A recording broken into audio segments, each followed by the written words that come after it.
60. Accords of Madness, Volume 12. Malakath's Tale.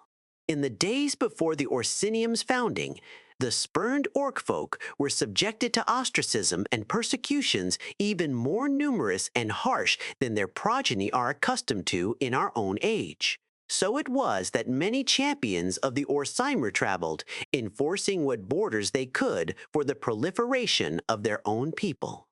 Many of these champions are spoken of yet today, among them the Cursed Legion, Grama the Hairless, and the noble Emig Gro Kera.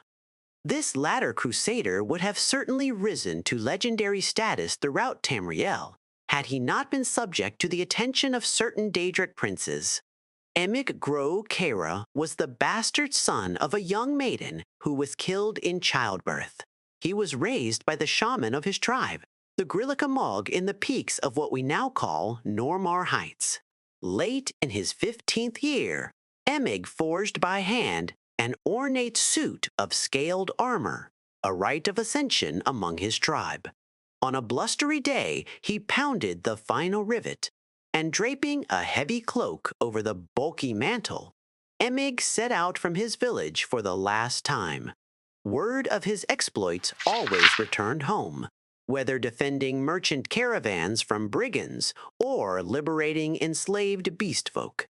News of the noble orc crusader began to grace even the lips of Bretons, often with a tinge of fear.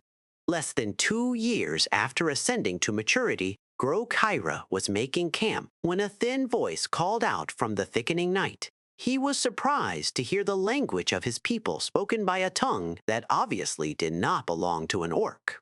"Lord Kyra," said the voice, "tales of your deeds have crossed the lips of many and have reached my ears." Peering into the murk, Emig made out the silhouette of a cloaked figure, made wavy and ephemeral by the hazy campfire. From the voice alone, he had thought the interloper an old hag, but he now decided that he was in the presence of a man of slight and lanky build, though he could discern no further detail. "Perhaps," the wary orc began, "but I seek no glory. Who are you?" Ignoring the question, the stranger continued, "Despite that, Orsimer, glory finds you, and I bear a gift worthy of it." The visitor's cloak parted slightly, revealing nothing but faintly glinting buttons in the pale moonlight, and a bundle was withdrawn and tossed to the side of the fire between the two. Emig cautiously removed the rags in which the object was swathed, and was dazzled to discover the item to be a wide, curved blade with ornately decorated handle. The weapon had heft, and Emig realized on brandishing it that the elaborate pommel disguised the more practical purpose of balancing the considerable weight of the blade itself. It was nothing much to look at in its present condition, thought the orc, but once the tarnish was cleaned away and a few missing jewels restored, it would indeed be a blade worthy of a champion 10 times his own worth. "Her name is Neb," Crescent spoke the thin stranger, seeing the appreciation lighting Gro Kyra's face. "I got her for a horse and a secret in warmer climes, but in my old age, I'd be lucky to even lift such a weapon. It's only proper that I pass her on to one such as yourself. To possess her is to change your life forever." Overcoming his initial infatuation with the arc of honed steel, Emig turned his attention back to the visitor. "Your words are fine, old man," Emig said, not masking his suspicion. "But I'm no fool. You traded for this blade once, and you'll trade for it again tonight. What is it that you want?" The stranger's shoulders slumped, and Emig was glad to have unveiled the true purpose of this twilight visit. He sat with him a while, eventually offering a stack of furs, warm food, and a handful of coins in exchange for the exotic weapon. By morning, the stranger was gone. In the week following Emig's encounter with the stranger, Neeb Crescent had not left its scabbard. He had encountered no enemy in the woods, and his meals consisted of fowl and small game caught with bow and arrow. The peace suited him fine, but on the 7th morning, While fog still crept between the low-hanging boughs, Emig's ears pricked up at the telltale crunch of a nearby footfall in the dense snow and forest debris. Emig's nostrils flared, but he was upwind.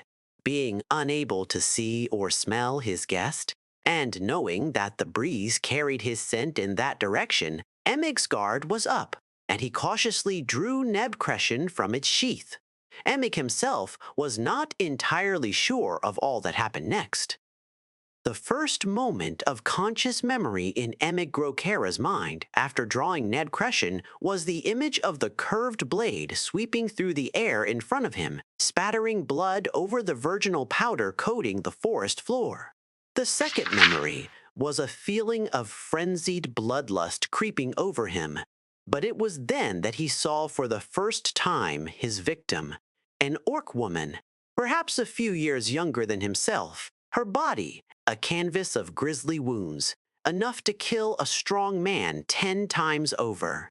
Emig's disgust overwhelmed the madness that had overtaken him, and with all his will enlisted, he released Ned Crescent from his grip and let the blade sail. With a discordant ringing, it spun through the air and was buried in a snowdrift. Emig fled the scene in shame and horror, drawing the hood of his cloak up to hide himself from the judging eyes of the rising sun.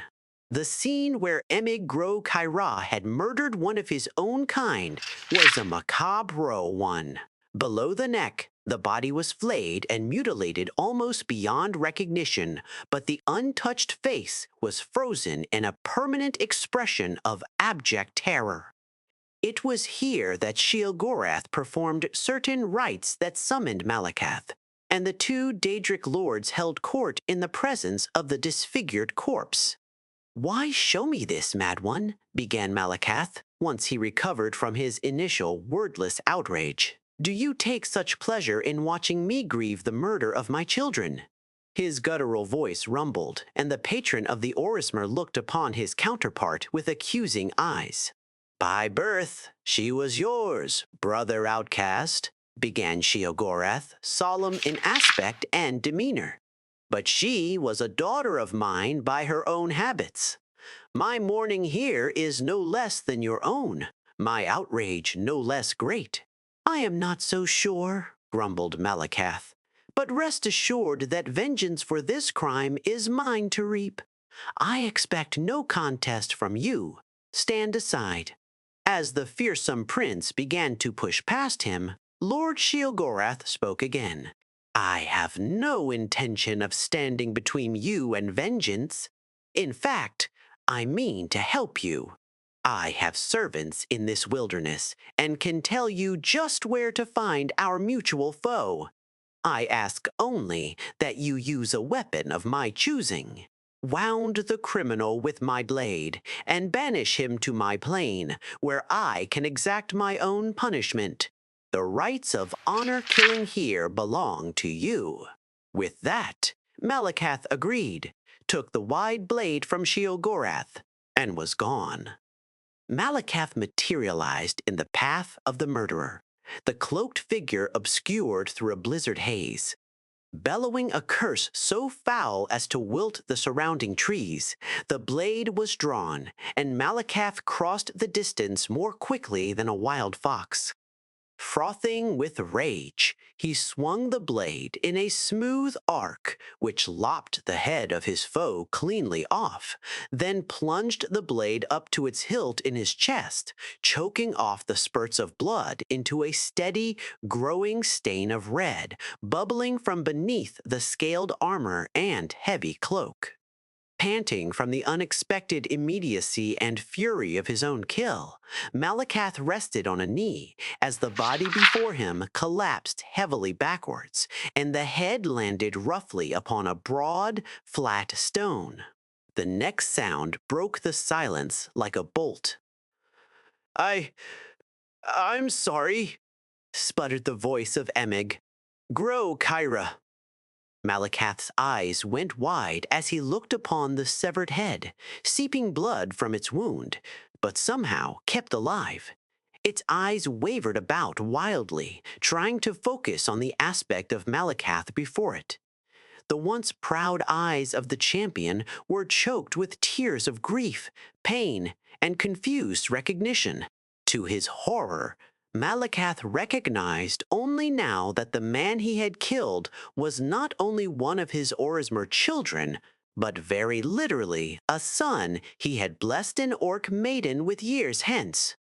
For achingly long moments, the two looked upon each other, despondent and shocked. Then, silent as oiled steel, Sheogorath strode into the clearing. He hefted Emigrokyra's disembodied head and bundled it into a small gray sack. Sheogorath reclaimed Neep Crescent from the corpse and turned to walk away. Malakath began to stand, but kneeled again, knowing he had irreversibly damned his own offspring to the realm of Sheogorath, and mourned his failure as the sound of his son's hoarse pleas faded into the frozen horizon.